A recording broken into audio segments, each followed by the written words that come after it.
नमस्कार मित्रांनो, जिल्हा परिषद भरती 2023 बद्दल एक अपडेट आलेली आहे। जे उर्वरित पदे आहे आणि ज्या पदांची गुणवत्ता यादी लागायची आहे त्याबद्दलची एक अपडेट आली आहे। ती केव्हा लागणार आहे तर जिल्हा परिषद अहमदनगर यांच्याकडून एक अपडेट आलेली आहे। तर काही पदांचा जो निकाल आहे तो साइटवर उपलब्ध करून दिलेला आहे आणि काही पदांची जी गुणवत्ता यादी आहे ती अजून उपलब्ध व्हायची आहे। तर तुम्ही तुमचा रिझल्ट चेक केला नसेल तर तुम्ही साइटवर येऊन तुमचा रिझल्ट चेक करू शकता। तर आता उर्वरित जे पदे आहे त्यांच्याबद्दलची एक अपडेट आली आहे ती आता आपण बघूया। तर बघा, 3 संवर्गाची गुणवत्ता यादी प्रसिद्ध झालेली आहे। कागदपत्रांची पडताळणी करून पात्र उमेदवारांची होणार आता घोषणा। तर जिल्हा परिषदेच्या नोकर भरतीसाठी सध्या प्रक्रिया सुरू आहे। मात्र झालेल्या पेपरमधील 3 संवर्गाची गुणवत्ता यादी नुकतीच प्रसिद्ध झालेली आहे। 15 ते 20 दिवसापासून निवड यादी ही प्रसिद्ध होईल असा अंदाज प्रशासनाकडून दिला आहे। तर 3 संवर्गाची जी यादी आहे ती साइटवर उपलब्ध झालेली आहे आणि बाकी ज्या पदांची गुणवत्ता यादी आहे ती लवकरच साइटवर उपलब्ध करून देण्यात येणार आहे। तर झेडपीच्या 17 संवर्गातील जी भरती प्रक्रिया आहे ती सुरू आहे आणि त्यामधून 34,743 उमेदवारांनी अर्ज केले होते। मात्र त्यातील 30,578 उमेदवारांनी परीक्षा दिलेली आहे।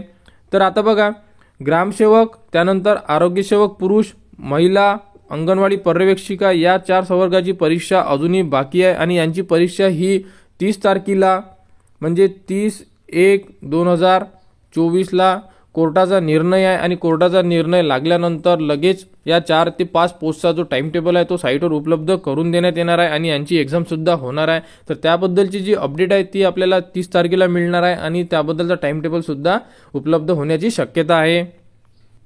तर बघा, प्रक्रिया कशी होणार आहे तर गुणवत्ता यादीतील असलेल्या उमेदवारांची कागदपत्रांची पडताळणी करून निकषानुसार पात्र यादी निश्चित केली जाईल।